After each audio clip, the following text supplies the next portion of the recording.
반갑습니다. 반갑습니다. 지금 두방면에 대해서 계속 촬영을 하고 있는데 오늘이 지금 7번째죠. 네. 맨 처음에 가장 중요한 이제 구원의 두방면에 대해서 3편의 영상을 찍었습니다. 네. 맨 먼저는 구원의 두방면 확실한 증거, 그 다음에 구원의 두방면 혼의 구원, 그 다음에 3번째로 구원의 두방면 영의 구원, 이렇게 3편을 찍었고요. 그 다음에 이제 천국의 두방면을 찍었는가요? 네. 그 다음에 부활의 두방면, 네. 그 다음에 심판의 두방면, 네. 이렇게 해서 이제 6편을 찍었고요. 네. 오늘은 이제 7번째입니다. 승천의 두방면인데요. 좀 생소하죠, 이 말은. 네. 어떻게 주님이 2번 승천할 수 있다는 말인가? 이해가 좀 안 되죠. 네. 그러니까 우리가 깨달아 보면 성경은 아주 비밀합니다. 이렇게 보지 않으면 성경은 온통 모순투성이가 되고 맙니다. 그래서 이건 이제 뭔 말인가 우리가 그냥 깨달아 봐야 돼요. 승천의 두 방면. 지금 여태까지 구원의 두 방면이라는 건 뭐예요? 구원도 두 방면으로 구성되어 있다. 구원의 두 방면이 뭐예요? 먼저는 영육의 구원의 두 방면이 있다 그랬죠? 네. 그러면 그건 이제 뭐냐, 첫째로는 육체의 구원, 그 다음에 우리가 잘 아는, 우리가 관심 있는 영혼의 구원, 이렇게 나눠진다 그랬죠? 네. 뭐 베드로가 물에 뛰어들었다가 빠져갈 때 주여 구원하소서 이렇게 말하죠. 네. 그때 손을 잡아 이렇게 구원해 줍니다. 이것도 구원입니다. 네. 그걸 가지고 영혼의 구원이라고 말할 사람은 없겠죠. 네. 그건 육체의 구원입니다. 네. 어떤 사람이 빚 가운데 빠졌어요. 근데 누가 갚아줬어요. 이건 뭘까요? 이것도 하나의 구원입니다. 네. 12해를 혈루병을 앓던 자가 예수님의 옷가를 손으로 만져서 구원을 받았습니다. 이렇게 나음을 받았습니다. 이것도 구원입니다. 네. 이것은 육체의 구원에 속합니다. 네. 예. 그리고 영혼의 구원은 말할 것도 없죠. 그런데 이제 이것이 또 복잡하게 그냥 단순하게 육체의 구원, 영혼의 구원 이렇게 끝나면 좋은데 그게 아니죠. 이 하나같이 이것뿐만이 아니라 하나같이 또 그러니까 뭐랄까 이중으로 두 방면이 또 있어요. 이 구원의 그 영육의 구원 제게 놓고라도 영혼의 구원만 가지고도 또 둘로 나눠집니다. 베드로가 말하기를 베드로전서 1장 5절부터 9절에 나오죠. 말세에 나타내게 된 예비된 구원 이걸 말하죠. 네. 그것은 주님 오실 때 가져다 줄 은혜. 그건 뭐냐면 부활을 말합니다. 네. 그것을 원어상으로 보면 뭐요? 그렇죠. 영혼의 구원이라고 말하고 그렇게 번역을 해놨지만 그건 원어상으로 혼의 구원이 맞다고 그랬습니다. 그래서 혼의 구원은 그러면 뭐냐? 신앙생활을 잘 해서 변화된 자에게 주님 오실 때 생명의 부활에 이르게 하는 구원. 그러면 변화받지 못한 자는 어떻게 되냐? 그들은 혼의 구원에 이르지 못합니다. 곧 다시 말해서 생명의 부활에 이르지 못하고 그들은 심판이 있어요. 생명의 부활에 이른 자들은 심판을 이미 통과한 자예요. 그래서 심판을 면하게 되고요. 그들은 보상만 있겠죠. 그래서 천년 먼저 첫째 부활로 천년 먼저 주님 오실 때에 부활되어서 천년 동안 왕노를 하고 그동안에 이긴 자들이 천년 동안 왕노를 하는 동안에 신앙의 패배자들은 하나님의 자녀라도 신앙의 패배자들은 천년 동안 살지 못하다가 천년 늦게 백보자 심판 때 심판받기 위해서 나와서 심판을 받는다는 것. 이것을 계시록 20장 4절부터 6절에 그 비밀을 말하고 있습니다. 구원의 두 방면은 이거예요. 천국의 두 방면은 뭐냐? 믿는 자들이 주님 오신 이후에 눈물 없고 고통 없는 곳에서 영원히 살 줄 알지만 그 전에 먼저 이 세상 나라가 주와 그리스도의 나라가 된다고 계시록 11장 15절에 말하고 있고요. 그래서 아들이 이 땅에 와서 직접 1000년 동안 통치하는 세계가 있죠. 그걸 갖다가 천년왕국이라고 합니다. 그러니까 이 천년왕국은 이 세상에서 진행되는 거예요. 우리가 생각하는 눈물 없고 고통 없는 세계는 계시록 21장에 말하는데 그것은 새하늘과 새 땅, 곧 영원한 시대를 말합니다. 이것과 달라요. 주님 오신 이후에 영생의 시대가 진행되는 것이 아니라 천년 왕국 시대가 이 땅에서 진행되고 그때는 죽음이 있습니다. 천년 왕국 끝에 백보자 심판이 있는데 그 백보자 심판 때에 맨 나중에 비로소 뭐요? 사망과 음부, 죽음을 갖다가 불못에 집어던져요. 그럼으로써 죽음도 영원히 없애버립니다.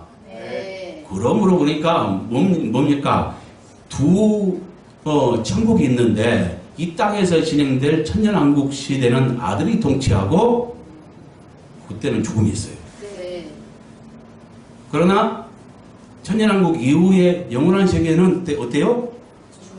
다시는 죽음이 없는 것. 이것이 이제 틀이죠. 그리고 그때는 이제 뭡니까? 아들이 모든 그 심판을 통해서, 백부자 심판을 통해서 아들이 모든 불순종하는 세력들을 다 멸하고 원수들을 멸한 다음에 나라를 아버지께 바친다고 했습니다. 고린도전서 15장 뭡니까? 27절입니까? 거기에 나와요. 그래서 아버지께 이제 아들이 뭐냐면은 모든 불순종 세력을 다 멸하고 나라를 통일시켜서 아버지께 바침으로써 이제 새하늘과 새 땅 시대에서는 아버지 중심 체제로 영원토록 진행이 됩니다. 그래서 이 두 시대가 다르다는 것. 그러니까 두 개의 천국이 있죠. 그 다음에 심판도 주님이 이 땅에 오신 다음에 모든 민족을 심판한다고 했습니다. 그건 마태복음 25장 31절부터 46절에 말하고 있습니다. 이때에는 심판 대상이 누구냐? 모든 민족입니다. 이 땅에 있는 모든 민족입니다. 죽은 자를 살려가지고 심판하는 것이 아닙니다. 그때는 죽은 자는 내버려두고 주님 오셨을 때 살아있는 모든 민족을 천사를 통해서 모아서 악인과 의인을 나누어서 심판하는 겁니다. 그래서 악인들은 불못에 넣었고 의인들을 가지고 천년왕국을 시작하죠. 그리고 천년 동안은 뭡니까? 이스라엘이 제사장 나라가 되고 아까 그 양들, 의인들, 그 의인들이 결국 백성이 되고 그들은 육체를 가지고 살아가요. 이때 뭐냐면은 신앙의 이긴 자들은 부활자가 돼가지고 여기 주님 오실 때 고린도전서 15장 22절부터 23절에 말하고 있어요. 부활의 순서를 말하는데 첫째는 천년명인 그리스도요. 그 다음에는 그분에게 속한 자요. 그 후에는 마지막이니 하면서 마지막을 설명하는데 마지막이 뭐요? 모든 원수를 멸하고 나라를 아버지께 바칠 때라고 얘기하잖아요. 그때가 천년 늦게 나는 것. 그러니까 모든 자 중에 예수님이 천년명이고 그 다음에 이제 성도들은 두 종류의 부활을 말하는데 주님 오실 때 부활될 자들, 이들은 뭐냐면 이긴 자의 부활을 말하는 것이고요.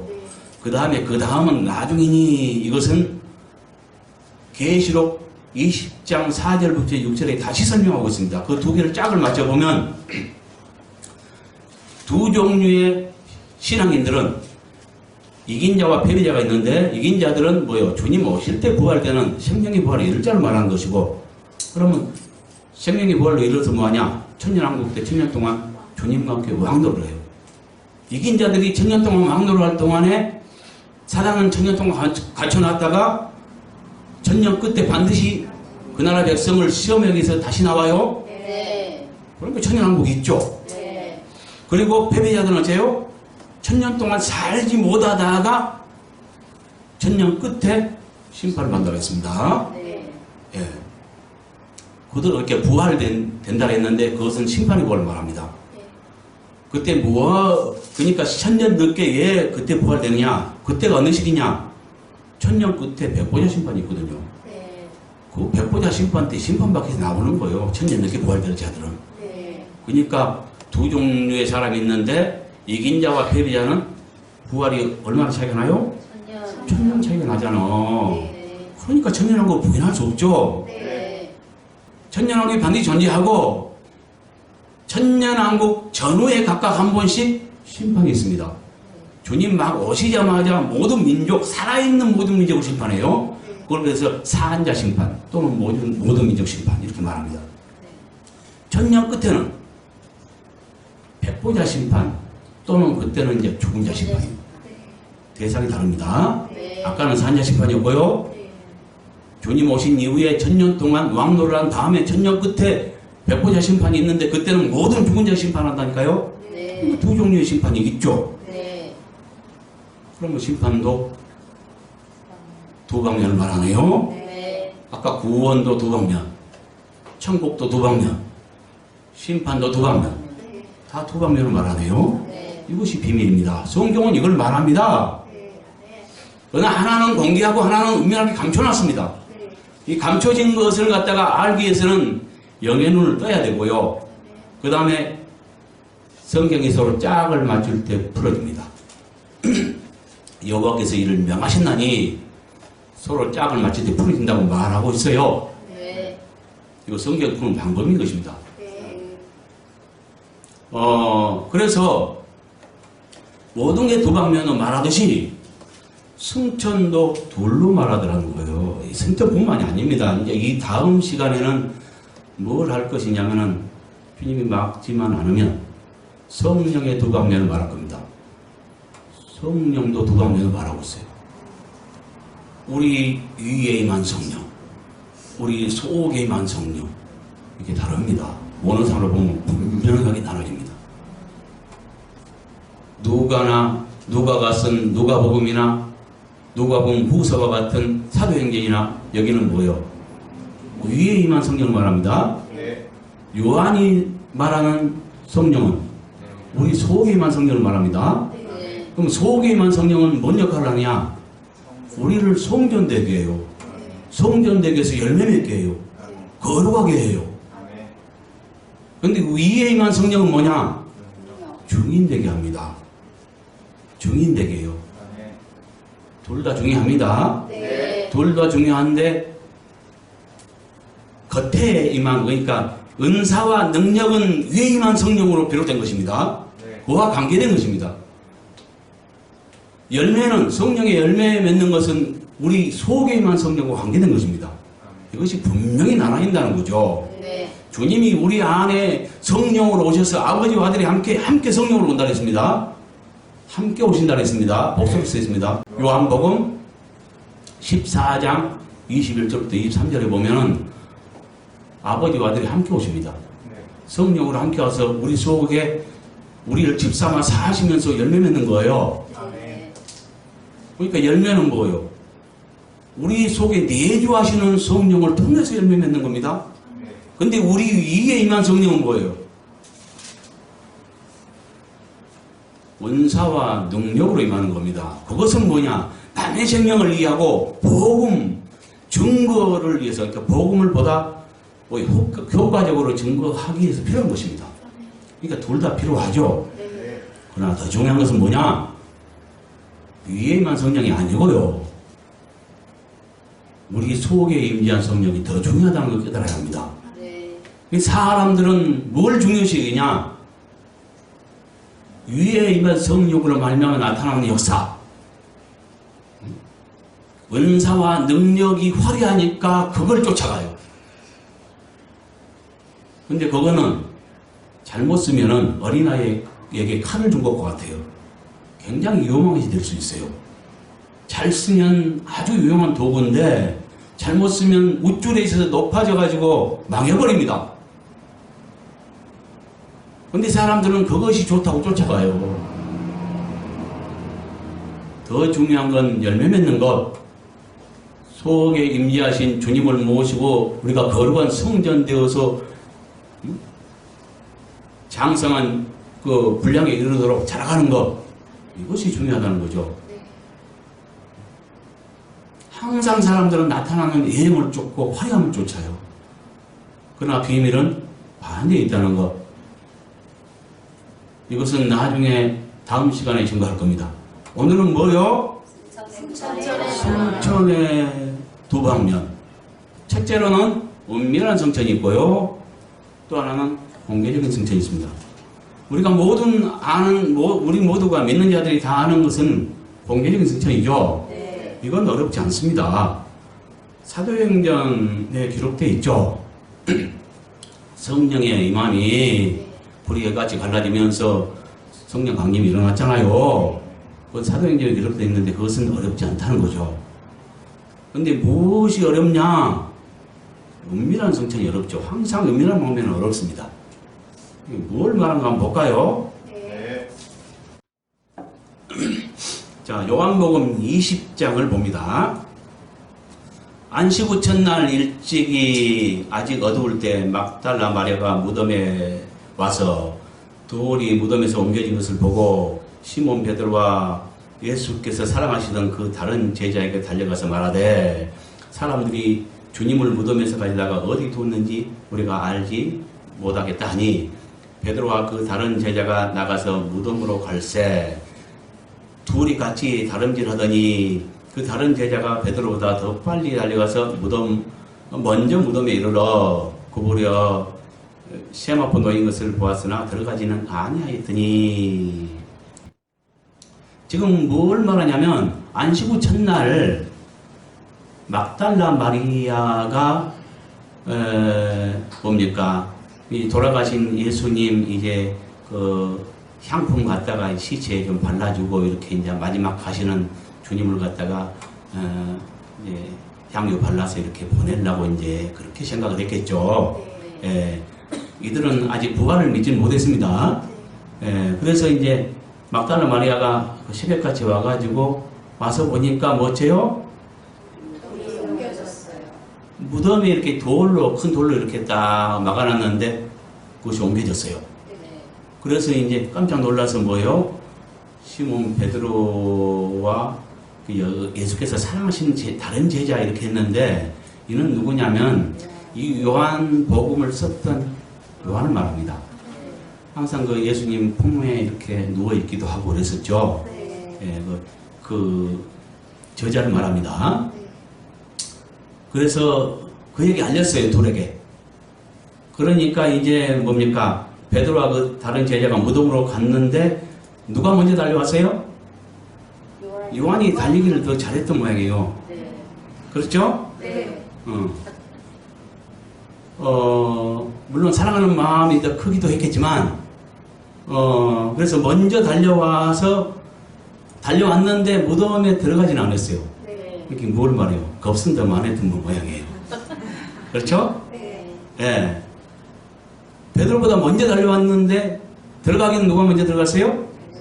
베드로가 먼저 들어갔어요. 예. 그래서 이제 그 요한도 따라 들어갑니다. 그래서 가서 보니까 어째요? 들어가 보니까 세마포가 놓였고 머리를 쌌던 수건은 세마포와 함께 놓이지 않고 딴 곳에 쌌던 대로 놓여 있더라. 그때야 무덤에 먼저 갔던 다른 제자도 들어가 보고 믿더라. 이건 이제 요한이 나중에 들어간 걸 말하고요. 예, 그들은 성경에 그가 죽은 자 가운데서 다시 살아나야 하리라 하신 말씀을 아직 알지 못했대요. 그러니까 믿지 못했습니다. 그러니까 이들은 어떻게 생각했겠어요? 큰일 났다. 선생님 시체를 도둑하겠다 이렇게 생각했죠.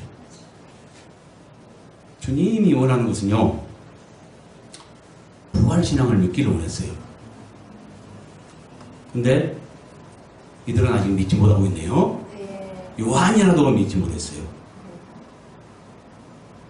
근데 여기에요, 내가 이걸 말하려고 지금 한 건 아니에요. 비밀을 풀어보면 여기에 뭐냐면 부활신앙을 믿은 자가 유일하게 한 명 있습니다. 마리아입니다. 그냥 마리아요. 누굽니까? 나사로의 누이 마리아. 그 마리아를 말합니다. 그는 여기 나타나지 않았습니다. 그거 말하는 또 한정 없는데, 내 글로 써놨으니까 좀 보세요. 왜 그가 이 유일하게 부활신앙을 가졌는가? 그 증거를 대놨습니다. 그냥 간단히 넘어갈게요. 이에 두 제자가 자기들의 집으로 돌아가니라. 이들은 이제 실망하고 참 누가 도둑질해서 갔을까 하면 걱정하면서 돌아갔을 겁니다. 마리아는 무덤 밖에 서서 울고 있더니 보세요. 이도 지금 막달라 마리아도 굉장히 주님을 사랑했지만 부활신앙은 갖지 못했어요. 주님은 분명히 뭐냐면 3번씩이나 제자들에게요. 내가 예루살렘에 올라가서 장로들에게 순환을 당하고 죽은 후에 3일 만에 부활하리라. 이 말을 3번씩이나 말해줬지만 뭔 말인지 알지 못했습니다. 죽임당한 것이 뭔지 부활이 뭔지 이걸 알지 못했어요. 그래서 이제 마리아도 이걸 못 믿고 있는데 나중에 무덤 안을 들여다보니까 어때요? 흰옷 입은 두 천사가 예수님이 시체 누였던 곳에 하나는 머리편에 하나는 발편에 앉았더라. 천사들이 이르되 여자여 어찌하여 우느냐 이러되 사람들이 내 주님을 옮겨다가 어디 뒀는지 내가 알지 못함이니이다. 쉽게 말하면 누가 도둑질을 하는지 알지 못하겠습니다. 여기 있어야 되는데 없어졌습니다. 이거 말하죠. 이 말을 하고 뒤로 돌이켜 예수께서 서 계신 것을 보았으나 예수인지 몰라요. 보고도 못 봐요.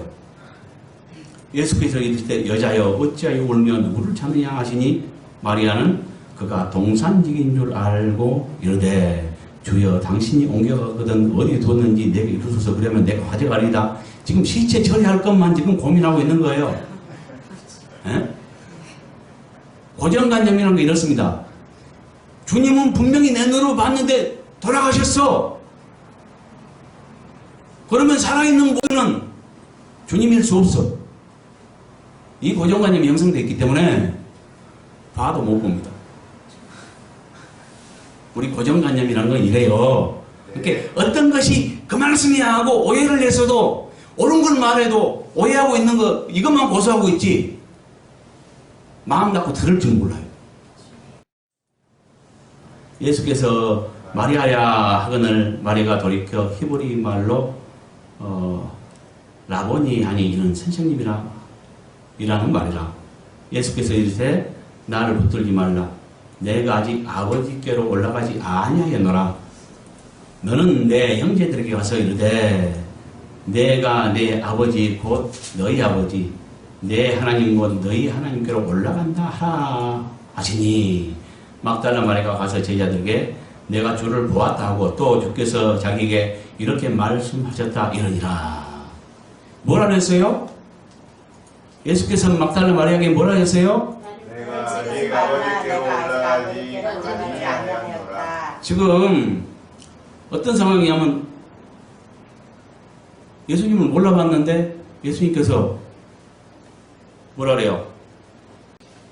예수께서 마리아야 하거늘 마리아가 이제 그때서야 이제 알아보고요. 돌이켜 뭐요? 선생님하고 이제 알아본 거죠. 예. 그때 예수께서 뭐라 그래요? 그러니까 마리아가 너무 반가운 나머지 선생님 하면서 만지려고 했어요. 그러니까 예수께서 뭐라 했어요? 나를 붙들지 말라 그랬죠. 예. 그러면서 내가 아직 아버지께로 올라가지 아니하였노라. 이 말은 뭔 말일까요, 그러면? 붙들지 말아야 될 이유인 거죠. 나를 붙들면 안 돼. 나 만지지 마. 만지면 안 돼. 왜냐하면 내가 아버지께로 올라가지 않았기 때문이야. 이 말이거든요. 이 말 속에 비밀이 있습니다. 뭐냐면 고린도전서 15장 22절에 보면 그 부활 순서를 말하는데 첫째는 누구예요? 천년맹 그리스도요. 그 다음에는 그분에게 속한 자요. 나중은 마지막이니 이렇게 이제 얘기한단 말이에요. 그러니까 모든 사람들과 모든 뭐랄까 피조물들 중에서 첫 번째 누구예요? 예수 그리스도죠. 그렇죠? 그러니까 그분은 만물 등에 천년이 됐어요. 볼 안에서. 그렇죠? 예. 그러니까 이 천열매는 옛부터 뭐냐면은 구약시대부터 아버지의 것이었습니다. 그래서 아버지 것을 딱 정해놨어요. 그리고 만물들의 그 사람이든 우양이든, 어떤 뭐 곡식이든 첫 것은 아버지 거예요. 그건 누가 터치 못하는 거예요. 그건 아버지 것이에요. 이렇게 정해놨어요. 예. 그래서 여기 지금 부활 안에서 만물의 뭐요? 천년매가 누구냐? 예수 그리스도란 말이에요. 지금 이제 부활하셨잖아요. 그 천년매 아버지 것이에요. 그래서 아버지께 맨 먼저 바쳐야 됩니다. 근데 마리아가 그것도 모르고 딱 만질라 그랬어요. 그러니까 만지지 마. 그 이유가 뭐예요? 내가 아직 아버지께로 올라가지 않았어. 나는 천년매야. 아버지 것이야.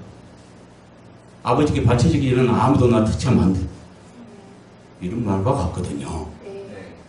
무슨 뜻인지 깨달아야 합니다. 그러니까 마리아가 라보니여 하면서 붙들라고 할 때 예수께서 말하기를 나를 붙들지 말라. 내가 아직 아버지께로 올라가지 아니었다. 그러면서 너는 내 형제들 가서 이러되 자 이렇게 말해줘. 전달해줘. 뭐라 그랬어요? 내가 내 아버지고 너희 아버지 내 하나님고 너희 하나님께로 올라간다고 전해. 이렇게 전달해줘. 지금 올라간다는 거야. 부활날 아침에 지금 내가 아버지께로 올라갈 테니까 이렇게 좀 전해줘. 이거 부탁한 겁니다. 그래서 이제 막달라 마리아를 가서 전달했죠. 그러면 주님은 거짓말 했을까요? 아니요. 아니겠죠. 예, 이대로 됐을 겁니다. 그러니까 올라간다고 전해라 해갖고 올라갔다고 보시면 되죠.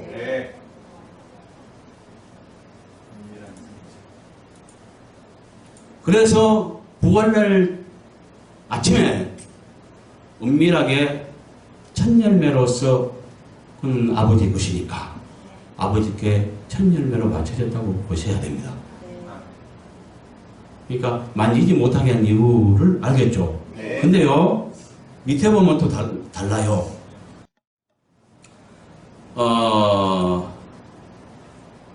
이날 곧 안식 후 첫날 저녁에 지금 아침에 아까 아침에는 뭐예요? 막달라 마리아에게 만지지 말라 했는데 이날 저녁에 또 주님이 오셨어요.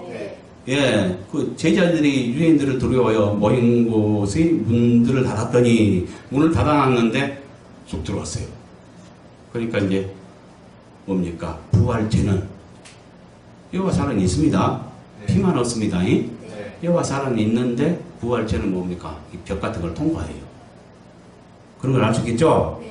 그래서 예수께서 어사 가운데 서서 이러시되 너에게 평강이 있을지어다 이 말씀을 하시고 손과 옆구리를 보이시니 제자들이 주를 보고 기뻐하더라. 그러니까 증거를 댔죠. 내가 옆구리에 창 맞고 못 박힌 자국 봐라. 내가 분명하지. 증거를 댔단 말이에요. 그래서 이제 보고 기뻐해. 믿었어요. 예수께서 이르시되 너에게 평강이 있을지다. 아버지께서 나를 보내신 것 같이 나도 너희를 보내노라.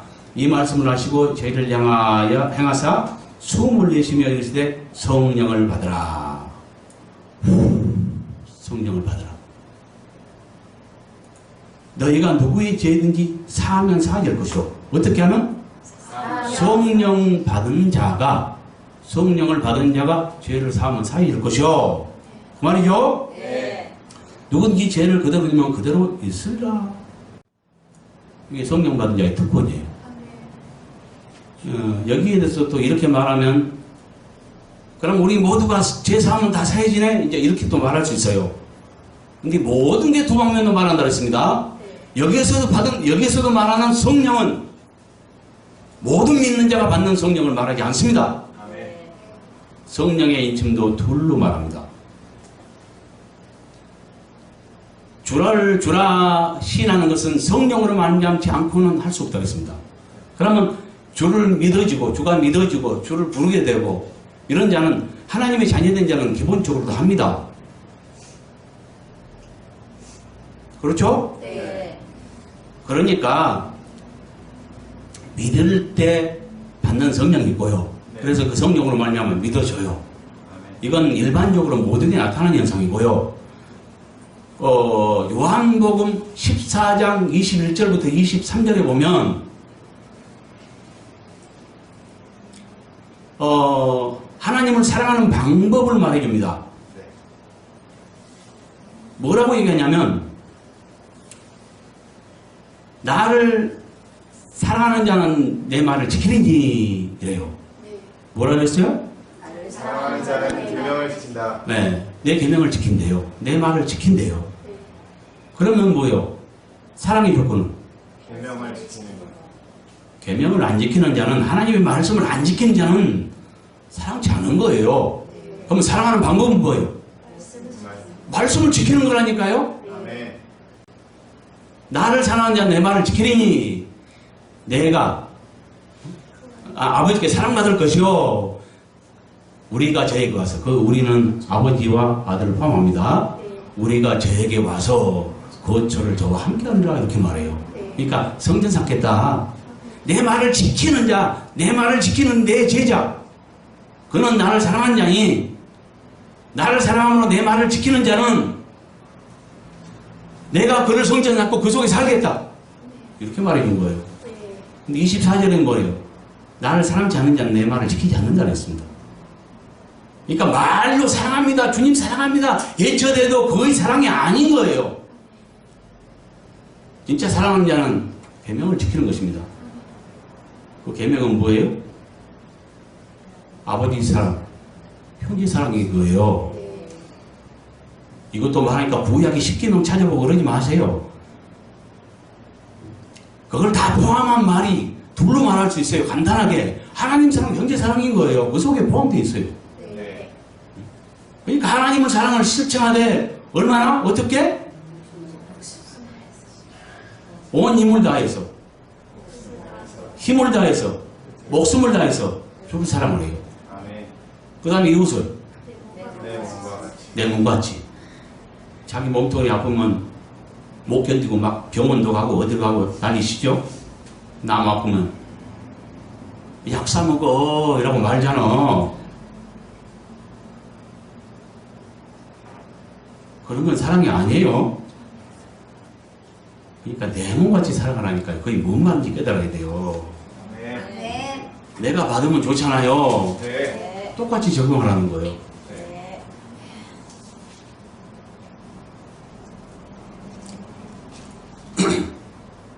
그러니까 뭡니까? 성령도 둘로 말하고 있어요. 성령의 인침을.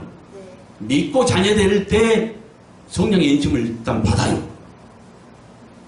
그런데 또 하나의 성령이 있다는 것. 주님의 인정받은 제자들에게 도장 찍는 것. 진품신앙. 이건 계시록 7장에서도 말하고 있습니다. 그리고 14장에서도 이걸 해석한 말로서 이마에 어린 양 이름과 그 아버지 이름 쓴 것이 있죠. 이들은 인정받은 도장 찍힌 걸 말합니다. 그래서 그 뭡니까? 인침도 두 방면이라는 것, 성령의 인침도. 여기서 말하는 것은 뭘 말하겠어요? 주님을 정말로 사랑해서 주님이 나와 함께 되고 내 속에 오셔서 나를 성전 삼고 사심으로 나와 함께 연합된 하나된 삶, 이런 자여야 죄를 사할 수 있는 거죠. 네. 아버지와 나 하나 됐으니까 네. 그게 가능한 거죠. 하나님만이 죄를 사할 수 있는 겁니다. 아멘. 이해 갔습니까? 네. 그러니까 아무나 모든 믿는 자가 아니라는 거. 여기서는 정말로 제자의 삶을 삶으로써 하나님을 사랑하고 형제를 사랑함으로 인정받은 제자를 말합니다. 그런 자는 죄를 사할 권세도 있습니다. 그렇죠? 네. 예. 그런데 12 중에 하나로서 디두모라는 도마는 그때 없었습니다. 네. 없었죠? 네. 예. 그래서 다른 제자들이 그에게 이제 말해서 우리가 주를 보았노라 하고 자랑했어요. 도마가 이르되 내가 그의 손의 못자국을 보며 내 손가락을 그 못자국에 넣으며 내 손을 그 옆구리에 넣어보지 않고는 믿지 못하겠다. 확실한 걸 원했어요. 그러니까 못 믿었죠. 네. 주님은 이걸 아시고요. 그로부터 8해 후에 제자들이 다시 집안에 있을 때 도마도 함께 있고 문들이 닫혔는데 예수님께서 다시 오셨어요. 그래서 너에게 평강이 있을지어다 라고 말하네요. 그러고 이제 도마에게 이르되 내 손가락을 이리 내밀어 내 손을 보고 내 손을 내밀어 내 옆구리에 넣어보라. 그리고 믿음 없는 자가 되지 말고 믿는 자가 되라. 이렇게 말합니다. 그러니까 부활날 첫날에 막달라 마리아가 너무 반가운 나머지 주님을 라보니어 하면서 선생님 하면서 만지려고 했단 말이에요. 네. 그때는 나를 만지지 말라. 내가 아버지께 올라가야 된다. 아직 올라가지 못했기 때문이다. 이렇게 말했단 말이에요. 그래서 못 만지게 해놓고 네. 그러면서 내가 올라간다라. 이거 좀 전해주라. 그러면 그 말씀대로 올라가겠죠. 네. 그랬다가 저녁에 나타나서 뭡니까? 그 제자들이 있는 곳에서 옆구리를 보이고 하면서 모두에게 자신이 부활한 것을 공개했습니다. 네. 이때 이제 그 도마가 그 자리에 없었기 때문에 믿지 못했어요. 예, 제자들이 그 증언을 갖다가 믿지 못했어요. 그래서 도마는 좀 확실한 것을 원하는 그런 성격이었던 거예요. 근데 주님은 뭘 원하냐? 보지 않고 믿는 것을 복되다고 얘기합니다. 예, 그래서 그러나 그 도마는 그런 신앙을 갖지 못했어요.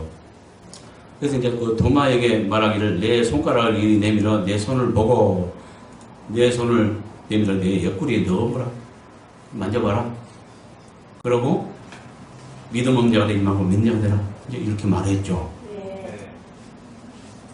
그러니까 언제는 만지지 말라고 하고 언제는 또 만지라 하냐 이거죠. 네. 왜 그러냐? 부활날 아침에는 아버지께 첫 열매로 드려져야 되는데 첫 열매로 드려지기 전이었기 때문에 네. 아버지 첫 열매니까 아버지께 맨 먼저 바쳐져야 됩니다. 네. 그래서 사람에게 못 만지게 했고요. 네. 은밀하게 승천한 이후에 그날 저녁에 와서 제자들에게 보였고 도마가 못 믿자 8해 후에 다시 나타나서 도마에게 만지는 걸 허락했다는 거죠. 네. 이렇게 봐야 옳습니다. 그러니까 모든 것이 두 방면을 말해 하나는 모두가 알 수 있도록 공개하시고요. 하나는 은밀하게 말씀하세요. 이거 이렇게 풀지 않으면 이게 이제 많은 모순점이 생기게 되죠. 네. 근데 우리가 나는 이제 이 두 방면에 관해서 눈을 열어주기 위해서 뭡니까? 책을 한 권 썼습니다. 거기에는 수십 개의 두 방면을 말했습니다. 아직 다 말 못했습니다. 네. 책을 한 권 더 쓰려고 지금 생각하는데 너무 시간이 없어서 못 쓰고 있습니다. 그런 소재는 많아요. 한 권 가지고도 부족해서 지금 또 쓰려고 하는 거예요. 수십 개 되죠. 어떻게 두 방면을 말해요. 네. 이해가 갔습니까? 네. 이것들을 이제 알 수 있고요. 그러면 이제 이거는 은밀한 승천이라고 볼 수 있고요. 공개적인 방면은 우리가 너무 어렵지 않죠, 이거는. 네. 누가복음 24장 50절, 53절을 보면은 예수께서 그들을 데리고 베다니아까지 나아가사 손을 들어 그들에게 축복하시니 축복하실 때 그들을 떠나 하늘로 올려지시니 그들이 그에게 경배하고 큰 기쁨으로 예루살렘에 돌아가 늘 성전에서 하나님을 찬송하니라. 이라고 말하고 있죠. 이거는 이제 말할 것 없이 공개적인 승천입니다. 네. 모두가 제자들이 보는 앞에서 올라갔죠. 네. 예. 사도행전 1장 3절부터 9절까지를 보면 더 분명하게 말하고 있습니다. 그가 고난받으신 후에 또한 그들에게 확실한 많은 증거로 친히 살아계심을 나타내사 40일 동안 그들에게 보이시며 하나님 나라의 일을 말씀하시니라. 그러니까 이거는 부활 이후의 사건을 지금까지를 말합니다. 사도와 함께 모이사 그들에게 본바에 이르시되 예루살렘을 떠나지 말고 내게서 들은 바 아버지께서 약속하신 것을 기다리라. 요한은 물로 세례를 베풀었으나 너희는 몇 날이 못 되어 성령으로 세례를 받으라 하셨느니라. 그들이 모였을 때 예수께 여쭈어 이르되 주께서 이스라엘 나라를 회복하심이 이때니까 하니 이르시되 때와 시기는 아버지께서 자기 권한에 주셨으니 너희가 알 바 아니요 오직 성령이 너희에게 임하시면 너희가 권능을 받고 예루살렘과 온 유대와 사마리아와 땅끝까지는 내 증인이 되리라 하시니라. 이 말씀을 마치시고 그들이 보는데 올려져 가시니 구름이 그를 가려 보이지 않게 하더라 라고 말했습니다.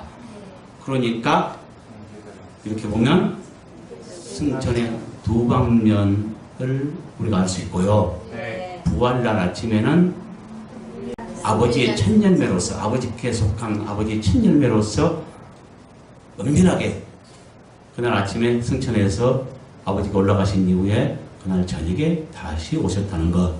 그 다음에 40일간 머물다가 모든 제자들이, 더 정확하게는 한 500문도가 봤죠. 네. 보는 앞에서 하늘로 올라가셨습니다. 네. 그러니까 첫째는 은밀한 승천이 있고, 그 다음에 공개적인 승천이 있더라. 그래서 승천의 두 방면을 성경은 말하고 있다. 네. 이것은 쉽지 않은 부분입니다만은 우리가 그 첫 열매라는 것, 첫 열매의 비밀, 이것은 그 구약 시대에도요. 출애굽기 34장 19절부터 20절에 보면 모든 첫 태생은 다 내 것이며 내 가축의 모든 처음 난 수컷인 소와 양도 다 그리하며 낙이 첫 새끼는 어린 양으로 대속할 것이며 그렇게 하지 아니하려면 그 목을 꺾을 것이요 내 아들 중 장자는 다 대속할지며 빈손으로 내 얼굴을 보지 말지니라. 그래서 그 모든 초태생은 다 아버지 것으로 정해놨습니다. 네. 그리고 이제 계시록 14장 1절부터 5절까지 봐도 14만 4천의 첫 열매를 말하고 있습니다. 네. 이 첫 열매는 조금 찾아볼까요? 이것만 찾고 마칩니다. 네. 자, 14만 4천이 어린 양은 예수 그리스도를 말하는데 어린 양과 함께 시온산에 섰죠. 네. 근데 여기는 비유 상징으로 말했다고 보고요. 3절에 보니까 무슨 보호자 앞입니다. 네. 그래서 유일하게 이들만 땅에서 구속함을 받은 이들만 채널을 부를 수가 있습니다. 14만 4천만. 네. 이 사람들은 여자와 더불어 더럽히지 않고 여기서 이렇게 여자는 뭐냐? 두 여자가 있는데요. 주님의 신부인 순결 지킨 여자가 있고요. 더럽힌 여자가 있습니다. 네. 그렇죠? 네. 근데 이 사람들은 14만 4천원 이 말이에요. 네. 그들을 설명한 것입니다. 여자와 더불어 더럽히지 않고, 그러니까 더럽히는 여자, 이걸 음녀라고 얘기합니다. 네. 예, 음녀와 더불어 더럽히지 않냐고 순결을 지킨 정결 있는 자요. 그러면서 어린 양이 어디로, 예수 그리스도께서 어디로 인도하든지 죽음의 길이라도 따라간 자요. 사람들 가운데에서 속량을 받아서 처음 익은 열매예요. 처음 익은.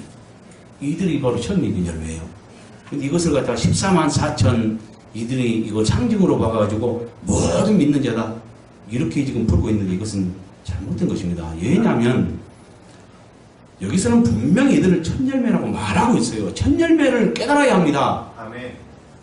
우리가 농사를 지면 농사 짓는 사람들에게도 물어보면 알아요. 나도 농부의 아들로서 그 어렸을 때 부모님 농사를 많이 도우면서 뭐 방학 때나 언제나 그 농사 일을 많이 도와봐서 알아요. 처음 익은 열매는 본격적인 추수를 말하는 게 아니에요. 본격적인 추수는 모든 것을 수확하는 걸 말하고요.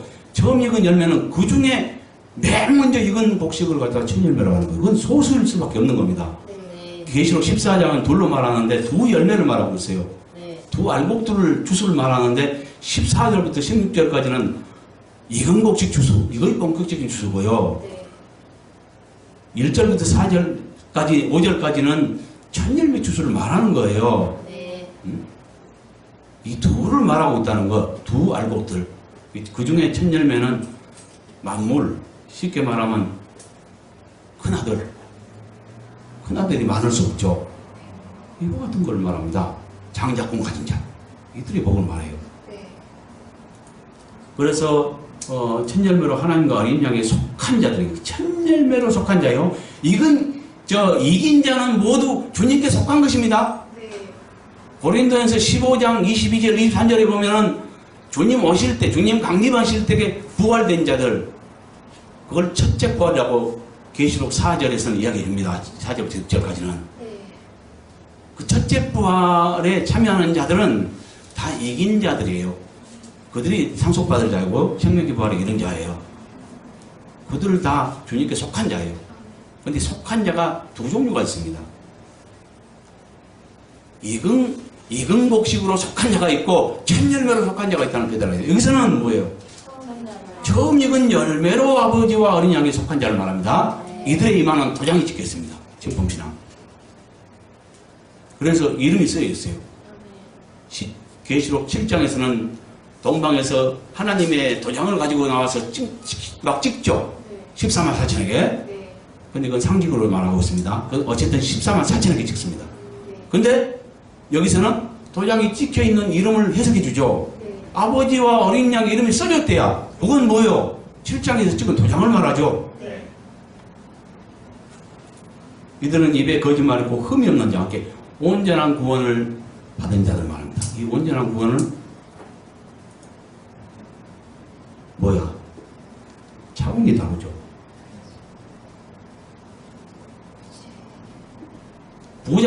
부자 청년과의 대화에서는 뭘 할 수 있냐? 어떻게 하면 영생을 얻습니까? 계명 지키라. 그러면 영생 얻는 조건은 뭐예요? 계명 지키는 거죠. 네. 나 이거 다 지켰는데요 하니까 이 한 가지 부족한 것이다. 네가 온전하고자 할진대 하면서 두 가지를 더 요구하죠. 네 가진 재물 다 팔아서 부지에 쓰고 넌 따라 온전하고자 할진대. 그러니까 온전한 구원에 이르기 위해서는 두 가지가 추가됩니다. 네. 하나는 가진 모든 걸 다 바쳐 주를 위해 살아야 돼요. 아멘. 또 하나는 이게 재물의 관계가 있고요. 부자로서는 그러니까 재물 가지고는 절대로 온전한 거는 이루지 못합니다. 아멘. 계명 지키면 일단 생명을 얻고 영생을 이루어요. 그러니까 천국에 가요. 그러나 온전한 구원, 더 높은 단계, 여기 말합니다. 주님의 신부, 첫 열매, 최고의 구원을 말합니다. 순교보다 높은 구원을 말합니다. 네. 다들 뭐냐면 순교자가 최고인 줄 알아요. 그렇지 않습니다. 아멘. 순교자는 자기 목숨보다 주를 사랑하는 자를 말합니다. 그러나 여기서 말하는 온전한 구원, 첫 열매 구원은 뭘 말해요? 입에 거짓말 있고 흠없는 자예요. 그러니까 모든 계명을 다 지키고 자기 모든 어떤 뭐랄까 습관적인 이제 반복되는 약점들을 다 극복한 것을 말해요. 그래서 흠없게 된 자를 말해요. 그러니까 뭐요?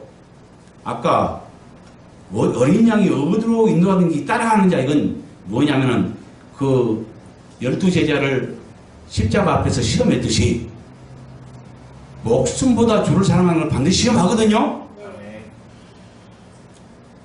거기서 합격한 자가 누구예요? 요한이죠. 네. 요한 같은 자를 말하는 거예요. 여기 14만 4천. 그래서 자기 뭐냐면은 목숨보다 주를 사랑하는 것은 기본이고 거기에 더하여서 흠없게 된 자, 이들 말하는 거예요. 이해 갔습니까? 네. 이 첫 열매, 그러니까 뭡니까? 온 인류 중에 부활하면서 맨 먼저 첫 열매가 된 자가 누구예요? 예수 되신 분이 예수 그리스도고요. 근데 사람 중에도 있다는 것.